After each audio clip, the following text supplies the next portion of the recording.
సతీష్ గారు, మీరు ప్రధానంగా అర్చక వృత్తిలో ఉన్నారు. ఉన్నాం. అర్చక వృత్తి నుంచి రాజకీయాల్లోకి మీరు ఎందుకెళ్లారు? దారితీసిన పరిణామాలు ఏంటి అసలు? ఈ రాజకీయాల్లోకి ఎందుకు రావాలనిపించింది? అంటే నేను స్కూల్ డేస్ ఉన్నప్పటి నుంచి కూడా హ్మ్. ఎన్ఎస్విఐలా హ్మ్. పనిచేసినాం. హ్మ్. చెప్పాను కదా హ్మ్. సత్యం గౌడ్ హ్మ్. గారు అని హ్మ్. చెప్పి. సత్యం అన్న, హ్మ్. మా వెంకన్న, హ్మ్. ప్రమోద్ అన్న గారు హ్మ్.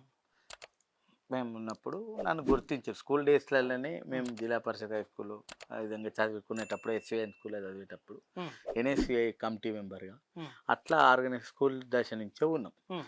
చదువుకుంటూ మంత్రాలు నేర్చుకున్నాం. మా వృత్తి హ్మ్. పౌరహిత్యం. హ్మ్. పౌరహిత్యం చేసుకుంటూ హ్మ్. రాజకీయాలు చేసినాం. ఇప్పుడు మీరు ఎందుకండి, ఇప్పుడు చెక్లెం శ్రీనివాసరావు గారు ఉన్నారు నల్గొండ, హ్మ్. వారు కూడా బ్రాహ్మలే. హ్మ్. ఆయన రాజకీయం చేయలేదా? హ్మ్. బ్రాహ్మలం మేము, మేము ఎవరం కూడా రాజకీయం చేద్దాం హ్మ్. హ్మ్. అట్లా. హ్మ్. అంటే మేము బ్రాహ్మణులం, మేము అర్చకులం, మేము రాజకీయం చేయొద్దా అని మీరు అంటున్నారు. ఇక్కడ ఇంకొక క్వశ్చన్ రైజ్ అవుతుంది. రాజకీయాల్లో అంగబలం, అర్ధబలంతో పాటు కులబలం కూడా ఉండాలంటారు. మీరు క్యాస్ట్ పరంగా చూస్తే చాలా తక్కువ ఉంటారు. కాబట్టి రాజకీయాల్లో మీకు పెద్దగా అవకాశాలు రావు. ఒకవేళ వచ్చినా కూడా మీరు పై స్థాయికి ఎదగడం కష్టం అని అంటారు. కులబలం బాగా ప్రభావం చూపించే ఈ రాజకీయాల్లో, అంటే క్యాస్ట్ రాజకీయాలు బాగా ప్రభావం చూపించే ఈ రాజకీయాల్లో మీరు ఎలా నెగ్గు రాగలుగుతారని అనుకుంటున్నారు? ఇప్పుడు మీరు ఢిల్లీలో చూడండి, హ్మ్. సరే రాష్ట్రం ఇచ్చి ఢిల్లీలో మొత్తం కాంగ్రెస్ పార్టీ నడిపించేదే మా బ్రాహ్మణ్స్. హ్మ్. గుర్తుపెట్టుకోండి, హ్మ్. ఢిల్లీలో నడిపించేదే మా బ్రాహ్మణ్స్. హ్మ్. ఇప్పుడు ప్రస్తుతం కాంగ్రెస్ పార్టీ అధికారంలో ఉంది. హ్మ్. దుద్దిల శ్రీధర్ బాబు గారు ఎవరండి? హ్మ్. చెప్పండి, మీరు చెప్పండి హనుమంత్ సార్. హ్మ్. దుద్దిల శ్రీధర్ బాబు గారు ఎవరు? హ్మ్. బ్రాహ్మణే కదా. ఆయన హ్మ్. ఒక మంత్రి, హ్మ్. ఒక కీలక హోదాలో ఉన్నారు వారు కూడా. హ్మ్. అంగబలం అర్ధబలంతో పాటు కులబలం అవసరం లేదు, ప్రజాబలం ఉండాలా. హ్మ్. ప్రజలు గుర్తింపు ఉంచుకుంటే, ప్రజాబలం ఉంటేనే హ్మ్. వ్యవహారం నడుస్తుంది. ప్రజాబలం ఉండాలి, స్కిల్స్, టాలెంట్ ఉండాలి. టాలెంట్ ఉండాలి. హ్మ్. వీడు పని చేస్తాడు, హ్మ్. వీడు మనకు అక్కడికి వచ్చే వ్యక్తి అంటే ప్రజలు పట్టం కడతారు సార్. హ్మ్. అంగబలం అర్ధబలం అవసరం లేదు. హ్మ్.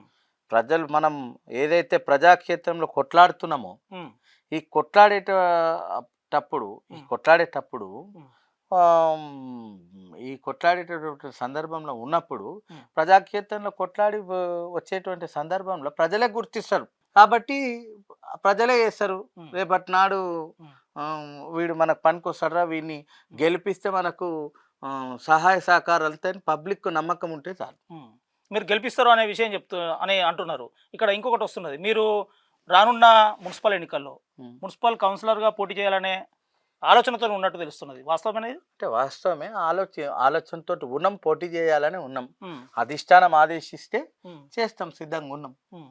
ఒకవేళ అధిష్టానం అంటే మీకు ఎందుకు అధిష్టానం టికెట్ ఇవ్వకపోతే? అధిష్టానం టికెట్ ఇవ్వకుండా ఎవరికన్నా చేస్తామని అంటే కూడా వాళ్ళని కూడా పనిచేసి గెలిపించుకొస్తాం. హ్మ్. ఎందుకంటే పనిచేసి గెలిపించుకొస్తారా? రెబెల్‌గా పోటీ చేస్తారా? రెబల్గా ఎందుకు పోటీ చేస్తాం హ్మ్. సార్? హ్మ్. ఇప్పుడు అధిష్టానము హ్మ్. గుర్తిస్తుంది హ్మ్. నాయకత్వం ఏంది, యువతని ఎట్లుంది, హ్మ్. ఎవరైతే గెలిస్తే బాగుంటుంది అధిష్టానంకి తెలుస్తుంది. సర్వే ఇప్పుడు ఉత్తిగానైతే నేను వచ్చినా నాకు అని అంటే కాదు కదా. హ్మ్. ఎవడు ప్రజాక్షేత్రంలో ఉన్నాడు, హ్మ్. ఎవడు పని చేస్తున్నాడు, హ్మ్. ఏం చేస్తుండని చెప్పి హ్మ్. వాళ్ళు సర్వే నిర్వహించుకుంటారు. ఉత్తిగా హ్మ్. అయితే ఇయ్యారు కదా సార్. హ్మ్. హ్మ్. ఒకవేళ అధిష్టానము మేమైతే ఆశపడుతున్నాం, ఏ వార్డు నుంచి మీరు? మేము అనుకుంటాం 5th వార్డులో, హ్మ్. 5వ వార్డులో పోటీ చేద్దాం. ఎందుకంటే నా వార్డు కాబట్టి పోటీ హ్మ్. చేద్దామని ఉన్నాం. హ్మ్. ఇంకా సీనియర్ నాయకులు ఉన్నారు, హ్మ్. మాకంటే సీనియర్ నాయకులు ఉన్నారు.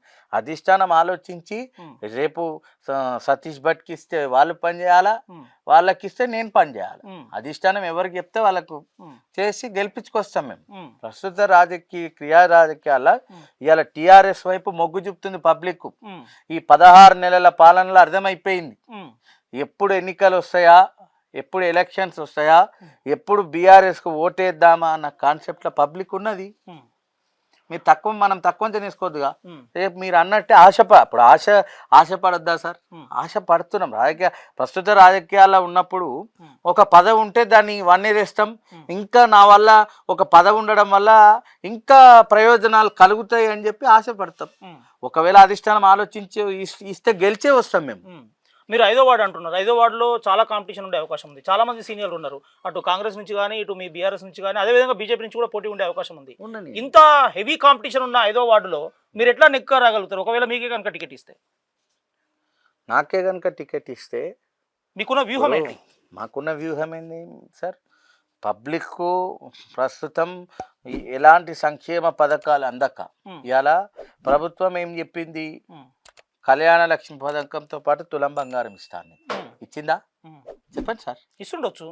ఏది సార్ 16 నెలల పాలనలా ఉమ్, ఇప్పటి వరకు తులం బంగారం రాలే. ఆడక్క మా అమ్మలక్కలు చూస్తున్నారు. ఉమ్, మా 5వ వార్డులోనే దగ్గర ఈ సంవత్సరంన్నరలో 100 నుంచి 150 పెళ్లిళ్ళు అయినాయి. ఉమ్. మరి ఆ 150 మంది కుటుంబాలకు ఏడొచ్చింది 1,00,000 రూపాయలు బీఆర్ఎస్ తులం బంగారం? పాలనలో బీఆర్ఎస్ 10 ఏళ్ల పాలనలో 10 లక్షల 8 దాదాపు 8 లక్షల కోట్ల రూపాయల అప్పు అయింది. ఈ అప్పు వల్ల మేము వడ్డీలు కట్టలేకపోతున్నాం. ఒక్కొక్క సంక్షేమ పథకాన్ని విడతల వారీగా అమలు చేసుకుంటూ పోతాం కాంగ్రెస్ చెప్తున్నది కదా. ఒక్క మాట సార్, ఉమ్, ఒక ఇల్లు కట్టుకుంటాం. ఉమ్, ఇల్లు కట్టుకున్నప్పుడు అప్పు కాదా? ఉమ్, మీరు చెప్పండి. ఉమ్, ఇల్లు కట్టుకుంటే అప్పు కాదా? ఉమ్, అవును, ప్రభుత్వం అభివృద్ధి కావాలంటే కొంత అప్పు చేయాల్సి వచ్చింది. ఉమ్, ఇలా ఒకప్పుడు యాదగిరి గుట్ట అంటే ఏందో తెలియక పోయేది. ఉమ్, ఇలా ప్రపంచ పటం మొత్తం చూస్తుంది యాదాద్రి అంటే. ఉమ్, ఎవరు చేసిరు సార్? ఉమ్. మీరు చెప్పండి. ప్రపంచమంతా యాదాద్రిని చూసేలా అంత స్థాయిలో అభివృద్ధి చేసినప్పటికీ ఇప్పటివరకు ఒక పాలక మండలిని నియమించలేకపోయారని విమర్శ కూడా ఉంది కదా. ఆ పాలక మండలిని టీటీడీ స్థాయిలో స్వయం ప్రతిపత్తి కలిగిన పాలక మండలిని ఏర్పాటు చేయనుంది కాంగ్రెస్ అని చెప్తున్నారు కదా. అవును సార్, మనకు ఆలయం కట్టి ఓపెన్ చేయడానికి 9 సంవత్సరాల పాలన 9 ఏళ్ళు పట్టింది. ఉమ్, 9 ఏళ్ళు పట్టింది. ఉమ్, ఇంకో 1 ఇయర్ లోపల ఏం చేస్తారు? ఈసారి వచ్చి ఉంటే ఏర్పాటు అవునేమో. ఉమ్, ఇవాళ ఏర్పాటు కొన్ని 100 కోట్ల రూపాయలు ఇచ్చిన వ్యక్తి ప్రభుత్వము ఉమ్, పాలకమని నిర్ణయం చేయడం పెద్ద సమస్య కాదు కదా. ఉమ్. ఐఏఎస్ పరిపాలన ఉండాలని చెప్పి పెట్టింది గత ప్రభుత్వమే కదా, కేసీఆర్ గారే కదా. ఉమ్, 1200 కోట్ల రూపాయలు పెట్టి ఆలయాన్ని అభివృద్ధి చేసినారు. ఉమ్, ఏ ఒక్క విషయంలో కూడా తక్కువ కాలే. ఇక్కడ ఒక బ్రిడ్జ్ ఉన్నది, ఇప్పటి వరకు బ్రిడ్జ్ కంప్లీట్ చేయాల. 220 కోట్ల రూపాయలు అయితే ఆ షాపింగ్ మాల్ అవుతాయి. గుట్ట మీద ఒక సంగీత సభ అవుతుంది. అదేవిధంగా కళ్యాణకట్ట అవుతుంది. ఇప్పటి వరకు కించిత్ ఎన్ని డబ్బులు వచ్చినాయి యాదగిరిగుట్ట దేవస్థానానికి? నిత్య రాబడి కోట్ల రూపాయలలో వస్తుంది. ఒకప్పుడు లక్షలలో ఉన్నటువంటి ఆదాయము ఇవాళ కోట్ల రూపాయలలో ఉందంటే బీఆర్ఎస్ ప్రభుత్వం చేసిందే, గత ప్రభుత్వం చేసిందే, వేరేటోళ్ళు ఎవరు చేయలా. ఇలా రియల్ ఎస్టేట్ రంగం కూడా యాదగిరిగుట్ట చుట్టుముట్టు పక్కల రియల్ ఎస్టేట్ కేసీఆర్ గారు వచ్చిపోయినప్పుడల్లా 10 నుంచి 20 లక్షల రూపాయలు పెరిగింది. అంటే ఇలా గతంలో 5 లక్షలు విలువ చేయనటువంటి ప్లాట్ కూడా ఇలా యాదగిరిగుట్టలో 1 కోటి రూపాయలు అయింది. అది ఎవరి పుణ్యం? గత ప్రభుత్వం పుణ్యం కాదా?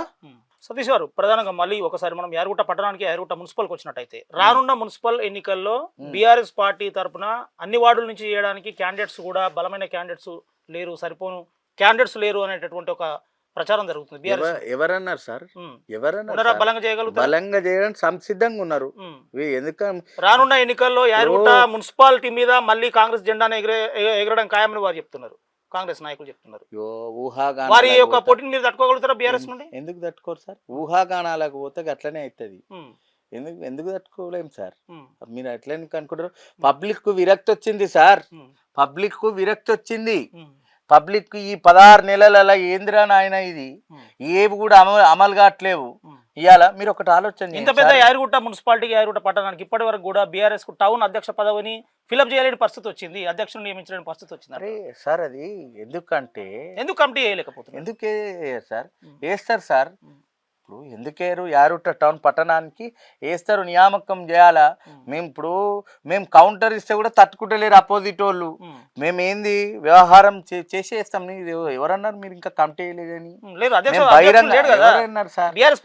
అధ్యక్షుడు వస్తాడు సార్, మేమంతా కూడా ఒక నిర్ణయం చేసుకొని వేసుకుంటాం. అది రాష్ట్ర నాయకత్వం ఏమన్నది, కొంత ప్రక్షాళన చేసి కమిటీలు మారుస్తామని చెప్పింది. కమిటీలు మారుస్తారు తప్పకుండా. ఈ సంవత్సరం ఈ ఆగస్టు సెప్టెంబర్ లోపల కమిటీలు అయిపోతాయి. సరే, మీరు అన్నారు మీ దాంట్లో కమిటీ మా దాంట్లో కమిటీలు లేకపోయినప్పటికి కూడా జెమ్స్ గట్టిగా మాట్లాడుతున్నాం, మేము నిగ్గదీసి అడుగుతున్నాం. సతీష్ గారు, మీరు మేము గట్టిగా కౌంటర్ ఇస్తున్నామని మీరు అంటున్నారు. అవును, మాట్లాడు. కానీ కాంగ్రెస్ వాళ్ళు మీ పార్టీ పైన విమర్శలు చేసిన సందర్భంలో కానీ, లేదా గొంగిడి దంపతుల పైన విమర్శలు చేసిన సందర్భంలో కానీ, ఆ స్థాయిలో టౌన్ కమిటీ కూడా ఆ స్థాయిలో గట్టిగా జవాబు ఇవ్వలేకపోతుంది అనేటటువంటి విమర్శ ఉంది. పెద్దగా కలిసికట్టుగా పెద్ద ఎత్తున గొంగిడి దంపతుల పైన విమర్శ కానీ, పార్టీ పైన జరిగిన విమర్శలకు ఆ స్థాయిలో సమాధానం చెప్పడం లేదు అనేటటువంటి విమర్శ కూడా ఉంది కదా. ఎందుకు సార్? గొంగిడి దంపతులు తెరిచిన పుస్తకం, వాళ్ళు తెరిచిన పుస్తకం. మేమెందుకు కౌంటర్ చేయం సార్? మొన్న మీరు కూడా ఒక ప్రెస్ మీట్ లో ఉన్నారు, నేనే మాట్లాడింది. మీరు ఉన్నారు కదా, ఈ విమర్శిస్తే ఊరుకునేది లేదని చెప్పి మీరే ఉన్నారు, మేమే మాట్లాడినాం. మేము మాట్లాడినాం కదా, మీరే సాక్ష్యం, ప్రత్యక్ష సాక్ష్యం మీరు. మరి మాట్లాడలేదని ఎట్లా అంటారు సార్? మాట్లాడుతాం, ప్రజల కోసం కొట్లాడడానికి సంసిద్ధంగా ఉన్నాం మేము. ప్రజాక్షేత్రంలో కొట్లాడుతున్నాం. ప్రజలకు అర్థమైంది ఎవడు వర్కరు ఎవడు ఉత్తోడని అర్థమైంది. ఎన్నికలు వస్తే తెలుస్తుంది. ఇప్పటి వరకు ఎన్నికలు లేవు. సంవత్సరాన్నర పైన దాటిపోతుంది. ఇంకా 4 నెలలు అయితే 2 సంవత్సరాలు అవుతుంది. దీన్ని బట్టి అర్థమైంది కదా, భయపడుతున్నారు. బీఆర్ఎస్ పార్టీకి ఎక్కువ సీట్లు వస్తాయి. అక్కడ ఇంటెలిజెన్స్ సర్వే ఉంది, ప్రభుత్వము డిపెండ్ అయ్యేదే ఇంటెలిజెన్స్ సర్వే మీద. ఇప్పుడు ఎన్నికలు పెడితే కూడా టీఆర్ఎస్ కొట్టుకొస్తుంది అని చెప్పి ఇంటెలిజెన్స్ సర్వే ఉంది. అందుకే ఎన్నికలు పెడతలేరు. మీకు ఇంటెలిజెన్స్ సర్వే ఉందని మీరు అంటున్నారు. ప్రధానంగా మనం యారుట విషయానికి తీసుకున్నట్టయితే కాంగ్రెస్ ను ధీటుగా ఎదుర్కొనేటటువంటి స్థాయిలో బీజేపీ ఉంది కానీ బీఆర్ఎస్ లేదు, బీఆర్ఎస్ వెనుకబడింది అనేటటువంటి ఇంకో ప్రచారం కూడా జరుగుతుంది. ఆ స్థాయిలో బీజేపీ కూడా ముందుకు దూసుకెళ్తుంది. బీజేపీ కాంగ్రెస్ ల మధ్యలోనే పోటీ ఉంటుంది తప్ప బీఆర్ఎస్ 3వ స్థానానికి వెళ్ళిపోతుంది అనే పబ్లిక్ కు అర్థమైంది. గతంలో కేసీఆర్ ఇచ్చిన ఫలాలు మాకు అందలే, మళ్ళా కేసీఆర్ రావాలి అని చెప్పి పబ్లిక్ అర్థమే. మేము కూడా ఇస్తున్నాం, మేము గట్టిగానే మాట్లాడుతున్నాం. మొన్న లేదు 2వ స్థానాన్ని అధికార పార్టీకి ధీటుగా సమాధానం చెప్పే స్థానాన్ని బీజేపీ ఎగరేసుకుపోయింది. బీజేపీ ఉంది ఇప్పుడు ప్రతిదానికి. బీజేపీ చాలా ఘాటుగా స్పందిస్తుంది. మీరు ఆ స్థాయిలో స్పందిస్తలేరు. మీరు 3వ స్థానానికి వెళ్ళిపోయారు అంటే మీరేం చెప్తారు? ఎక్కడుంది సార్? మేము వస్తే రాష్ట్రంలో అధికారం ఎన్నడొచ్చింది సార్ భారతీయ జనతా పార్టీ అధికారంలో? చెప్పండి మీరు. సెంట్రల్ మున్సిపాలిటీ వరకు అడుగుతున్నా. అదే సార్, ఎన్ని సీట్లు కొట్టింది ఇప్పటి వరకు? ఎన్ని కౌన్సిలర్లు కొట్టింది యాదరుటల బీజేపీ పార్టీ? చెప్పండి. ఆ బీజేపీ పార్టీలో ఉన్నోడిని వాళ్ళే కుతంత్రాలు ఏర్పాటు చేసుకొని వీడు ఏడెదగలరా నాయన అని చెప్పి ఆ క్యాండిడేట్నే ఒత్తే ప్రయత్నం ఆ పార్టీలనే చేస్తున్నారు. ప్రశ్నించే గొంతు అని చెప్తున్నారు కదా, ఆ ప్రశ్నించే గొంతునే ఒత్తాలని ప్రయత్నం చేస్తున్నారు. మీకు ఆ విషయం తెలుసా? ఓకే సతీష్ గారు, మీకే కనుక అవకాశం సరే, మీరు అన్నట్టు యారుట పట్టణంలో సరే భారతీయ జనతా పార్టీ వాళ్ళు ప్రశ్నిస్తున్నారు కావచ్చు, మేము కూడా ప్రశ్నిస్తున్నాం ధీటుగా. ప్రతిపక్షాల గొంతును నొక్కే ప్రయత్నం చేయొద్దు అని చెప్పి మేము కూడా మాట్లాడినాం సార్. మేము ఎక్కడ కూడా తగ్గలే ప్రతిపక్షంగా మేము గట్టిగా కొట్లాడుతున్నాం. సతీష్ గారు, మీకే కనుక కౌన్సిలర్ గా పోటీ చేసే అవకాశం వస్తే, కౌన్సిలర్ గా గెలుపొందితే మీ 5వ వార్డు ప్రజలకు మీరు ఏం చేయదలుచుకున్నారు? ముఖ్యంగా సార్, నా 5వ వార్డులో బాధ అనిపిస్తుంది. చదువుకున్న విద్యార్థులు ఎంబీఏలు, ఎంసీఏలు, బీటెక్లు, ఎంటెక్లు చేసి కూలి పనులకు పోతారు సార్. ఎందుకంటే కారుణ్య నియామకాలు లేక, ఉద్యోగ అవకాశాలు లేక కూలి పనికి పోతారు. కాబట్టి అలాంటి వాళ్లకు ఒకవేళ నేనైతే నాకు చేత ఎక్కడ ఏదైనా ఆఫీసులలో ఉన్నా లేకపోతే పరిధిలో ఏ ఉద్యోగాలు ఉన్నా మొట్టమొదటిగా వాళ్ళకు వచ్చేటట్టు ప్రయత్నం చేస్తాం. నేను మీకు ఒక్కటే మాట చెప్పిన ఉంటారు, మాట తప్పడం మడమ తిప్పని వ్యక్తి దగ్గర మేము దగ్గరగా పనిచేసినాం. మేము మాట తప్పేటోళ్ళం కాదు. ఖచ్చితంగా నిరుద్యోగులకు సహకరిస్తానంటారు? తప్పకుండా నిరుద్యోగులకు సహకరిస్తాం. ఇంత పెద్ద యాదగిరిగుట్ట, నేను కూడా నిరుద్యోగినే సార్, నేను కూడా నిరుద్యోగినే. ఇంత పెద్ద యాదగిరిగుట్ట మున్సిపాలిటీలో ఇప్పటికీ కూడా కనీస మౌలిక వసతులు లేవు, కనీస సౌకర్యాలు లేవు అనేటటువంటి ఒక విమర్శ ఉన్నది. ఒకవేళ మీరే కనుక కౌన్సిలర్ అయితే మీ వార్డులో మౌలిక సదుపాయాలకు మీరు అధిక ప్రాధాన్యత ఇచ్చే అవకాశం ఉంటుందా? తప్పకుండా సార్. ఇప్పుడు మా బీసీ కాలనీ సంపన్న కులాలు ఉన్నాయి మా కాలనీలో. మీకు చెప్పాను, ఉద్యోగ ఉపాధి లేదు. అదే విధంగా చాలా గరీబ్ కుటుంబాలు ఉన్నాయి. ప్రభుత్వం ద్వారా కొట్లాడతాం. మా దగ్గర ఒక ఫంక్షన్ హాల్ లేదు, కమ్యూనిటీ హాల్ ఉంది, అందులో ప్లేస్ ఉంది, అందులో ఒక ఫంక్షన్ హాల్ లేదు. అందులో ఇట్లా మీకు తెలుసు, ఒక పెళ్లి చేస్తే లక్షల ఖర్చు అవుతుంది. అవును కదా సార్, ఒక ఆడపిల్ల పెళ్లి చేయాలన్నా ఎవరు చేయాలన్నా లక్షల ఖర్చు అవుతుంది. కాబట్టి మా కమ్యూనిటీ హాల్లో ఒక చిన్నపాటి మినీ ఫంక్షన్ హాల్ ఏర్పాటు చేస్తే గరీబ్ వాళ్ళ పెళ్ళిళ్ళు అయితే సార్ దాని గురించి ప్రయత్నం చేస్తాం. యువకులకు క్రీడా స్పోర్ట్స్ ద్వారా శారీరక దృఢత్వం కావాలి కాబట్టి స్పోర్ట్స్కి సంబంధించింది కూడా ఏర్పాటు చేస్తాం. ఎలాంటి ప్రభుత్వం నుంచి ఎలాంటివి తీసుకురావాలన్నా పదవి ఉన్నారు, ముక్కుబిండి వసూలు చేసి తీసుకొస్తాం. నా మటుకైతే సతీష్ భట్ అనేటువంటి వ్యక్తికి అది సాధ్యమవుతుంది. సతీష్ గారు, రాజకీయాల్లో పోటీ చేయడం అంటే మాటలు కాదు, మూటలు ఉండాలి అంటారు. మీకు ఆర్థిక బలం ఏ స్థాయిలో ఉంది? ఇప్పుడు ఒక కౌన్సిలర్గా పోటీ చేయడం అంటే మామూలు విషయం కాదు. మీకు ఆ స్థాయిలో ఆర్థిక బలం ఉన్నదంటారా? మీరు ఇటువంటి మనీ రాజకీయాలను మీరు ఎదుర్కొని మీరు ముందుకు సాగలనంటారా? మీరు ఒక మాట అన్నారు ఇందాక, బ్రాహ్మణులకు మరి కుజబలము, అంగబలము, కులబలము, అంగబలము, ఆర్థిక బలం ఉండాలా అని అన్నారు. నాకు అవితో అవసరం లేదు సార్, నాకు ప్రజాబలం ఉంది, యువత నా వెనుక ఉంది. ఒక అన్నలాగా బావ బామ్మర్దులు అనుకుంటాం, మేనమామ అనుకుంటాం, అక్క అంటాం, తమ్మి అంటాం. అంటే సంబంధ బాంధవ్యాలతో కలిసి ఉంటాం మేము మా బస్సులో. మీకు బీఆర్ఎస్ నుంచి టికెట్ రాని పక్షంలో వేరే పార్టీకి వెళ్ళే అవకాశం ఉంటుందా? ఎందుకు పోతాం సార్? ఎందుకు పోతాం సార్? బీజేపీ టికెట్ ఇస్తా ఉంటుంది, వెళ్తారా? వెళ్ళాం సార్. ఎందుకు? మేము ఒకటే మాట చెప్పినాం, క్రమశిక్షణ కలిగినటువంటి వ్యక్తి అంటే రాజకీయం నేర్చుకొని వచ్చినాం. అధిష్టానము ఏది చెప్తే సతీష్ భట్ నువ్వు కాదు, నువ్వు ఇంకోళ్ళకి ఇస్తున్నాం, నువ్వు గెలిపించుకురావాలి, పని చేయాలంటే పని చేసి గెలిపించుకొస్తాం. అది అధిష్టానం నిర్ణయం, ఏదో మనం పోయి చేస్తే కాదు కదా సార్. మీరు కాంగ్రెస్ పార్టీ నుంచి వచ్చారు, మళ్ళీ అవకాశం వస్తే మళ్ళీ కాంగ్రెస్ పార్టీలోకి వెళ్ళే అవకాశం ఉంటుందా? మళ్ళీ ఏదైనా అవకాశం వచ్చి ఉండనే మేము పోం సార్. ఎందుకు పోతాం చెప్పండి? మేమేం పోం, వెళ్ళం. విలువగల రాజకీయాలు చేస్తున్నాం. మేము కిందాక చెప్పిన మాకు రామచంద్రారెడ్డి గారు లాంటి, కల్లూరు రామచంద్రారెడ్డి గారు లాంటి వ్యక్తులు దగ్గర మేము ఉన్నాం. మేమంతా ఒకటి. రామచంద్రారెడ్డి గారు లాంటి నాయకులు మేము చూడలే, ఎందుకంటే అలాంటి వ్యక్తిని నేను ఎక్కడ కూడా చూడలే. నేను ఒక రెడ్డిని అన్న కులభావం ఎప్పుడు కూడా చూపించలే. ఒక ఫ్రెండ్లీగా రాజకీయాల్లో కావాల్సింది, కార్యకర్తకు కావాల్సింది ఏంటంటే అది ఫ్రెండ్లీ. గొంగిడి సునీతా మహేందర్ రెడ్డి దంపతుల దగ్గర, కల్లూరు రామచంద్రారెడ్డి గారు లాంటి వ్యక్తుల దగ్గర ఫ్రెండ్లీ పాలిటిక్స్ ఉంటాయి. కార్యకర్తకు ఇబ్బంది వచ్చిందంటే మేము ఉన్నాము అంటూ ముందుకు వస్తారు సార్. మీరు పదే పదే కల్లూరు రామచంద్రారెడ్డి అంటున్నారు. భవిష్యత్తులో రానున్న ఎన్నికల్లో 2029లో కల్లూరి రామచంద్రారెడ్డి గారు ఎమ్మెల్యేగా పోటీ చేసే అవకాశం ఉంటుందా? అది అధిష్టానం నిర్ణయం సార్, మేమెందుకు చెప్తాం? ఇప్పుడు రేపు ఎన్నికలు వచ్చినప్పుడు కల్లూరు రామచంద్రారెడ్డి గారు పోటీ చేస్తారా, గొంగిడి సునీతా మహేందర్ రెడ్డి గారు పోటీ చేస్తారా, లేకపోతే భిక్షమయ్య గౌడ్ గారు పోటీ చేస్తారా, అధిష్టానం నిర్ణయం చేస్తుంది. మేము చిన్నోళ్ళం కదా సార్. మీరు కల్లూరు రామచంద్రారెడ్డి వర్గంగా, మీరు వారి అభిమానిగా, వారి వర్గంలో ఉన్నటువంటి వ్యక్తిగా కల్లూరు రామచంద్రారెడ్డి గారు పోటీ చేస్తే బాగుంటుందని మీరు భావిస్తున్నారా ఎమ్మెల్యేగా? అనుకుంటాం కదా సార్, ఒకసారైనా చూడాలి. ఇప్పుడు అనుకుంటాం, కానీ అది అధిష్టానం నిర్ణయం, పార్టీ నిర్ణయం, అది వ్యక్తిగత నిర్ణయం. అది మనం ఎట్లా చెప్తాం సార్? సరే మా వ్యక్తిని కూడా ఒకసారి ఎమ్మెల్యేగా చూడాలని మాకు కూడా కోరిక ఉంటుంది. అది పార్టీ నిర్ణయం. పార్టీ ఏం నిర్ణయిస్తే, రాష్ట్ర నాయకత్వం ఏం నిర్ణయం చేస్తే ఆ నిర్ణయం ప్రకారం చేస్తారు. ఏం సార్ రానున్న ఎన్నికల్లో పార్టీ ఏది చెప్తా గది. అంటే మీరు వారి అనుచరులు కాబట్టి నేను అడుగుతున్నా. అంటే వారికి ఆలోచన ఉందా ఎమ్మెల్యేగా పోటీ చేసే ఆలోచన వరకు ఉందా? ఎవరికి ఉండదు సార్, ఎవరికైనా ఉంటుంది, పోటీ చేయాలి, నాకు కూడా ఒక పదవి కావాలని ఉంటుంది. అది నేనేమంటున్నా, అధిష్టాన నిర్ణయం. అది అధిష్టాన నిర్ణయం. ఇప్పుడు కాంగ్రెస్ పార్టీలో చిన్న స్థాయి ఉన్న వాళ్ళు కూడా పెద్ద స్థాయికి వచ్చిన వాళ్ళు ఉన్నారు కదా. చివరగా సతీష్ గారు, మీరు యాదగిరిగుట్ట రాజకీయాలకే పరిమితం అవుతారా? భవిష్యత్తులో ఇంకా జిల్లా స్థాయి, రాష్ట్ర స్థాయిలోకి వెళ్ళే అవకాశం ఉందా? అసలు మీ భవిష్యత్తు లక్ష్యం ఏంటి అసలు? ఒకటి సార్, రాజకీయంగా ప్రజలందరికి కూడా నా వంత ఎంత సేవ చేయాలి.